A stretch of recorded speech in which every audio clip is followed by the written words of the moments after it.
My name is Abby Minnick, and for this episode of Asking Penn State, we are asking the question, do our phones listen to us?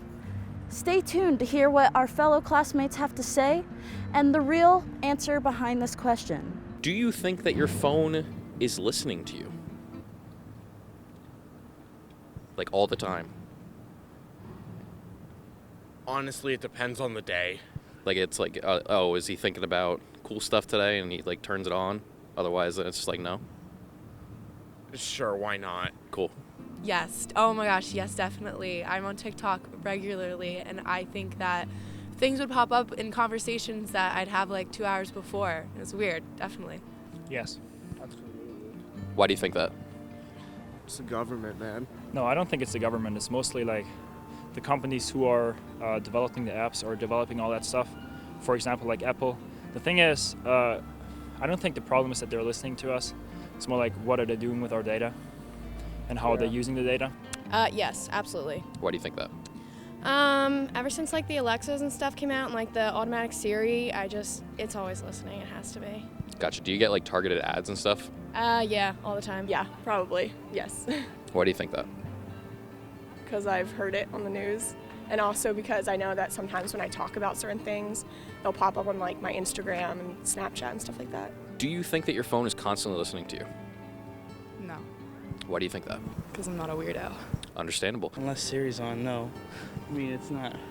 I mean, it's an electronic in your pocket, but that doesn't mean it's on all the time. Studies show that our phone is listening to us, but not for the reason you may think.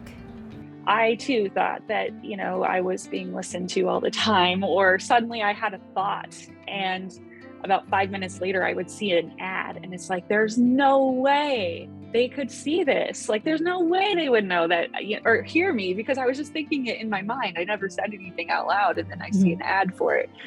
I think what's happened now is just that these social media sites have gotten really good at their algorithms of finding out what it is that you like and what patterns of behavior you have on them, and can begin to predict what things you might be interested in the future, or what things you would like to see. Natural language processors, like Siri and Alexa, need human voices like ours to improve their understanding of how humans talk.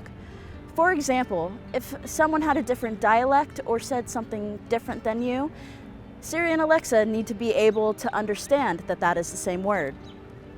That being said, how do they get our human voices? But in the class that I'm teaching, we do talk about Alexa using user data to listen to their conversations, but not necessarily for advertising purposes. It's more so to make sure that the accuracy of what is said into those devices is accurate and clear, and getting more data points of different ways that people are saying things.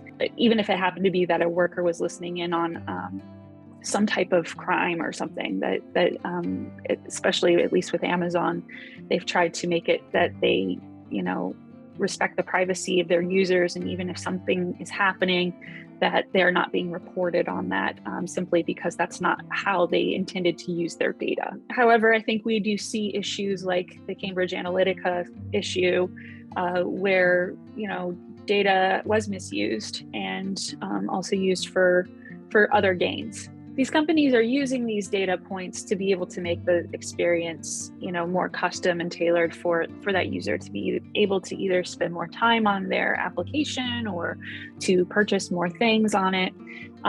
But I think that it's a question of ethics and, how much data collection is too much. And, there's not necessarily an answer for that, but I think this is a good question now in this day and age of, should our personal data be considered our own? Thank you for watching this episode of Asking Penn State. Stay tuned for next week's episode, and we'll see you then.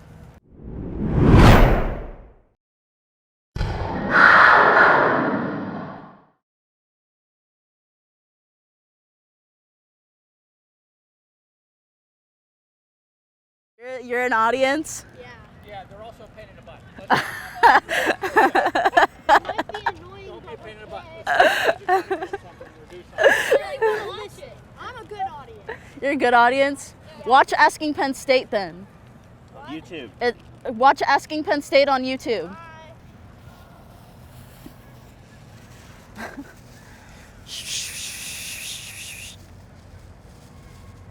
Beautiful. Beautiful shot. Just like artists to improve the understanding of how humans talk. Do do do do do do do do. No, no, no, no, no, no, no, no, no. I've been going here too long.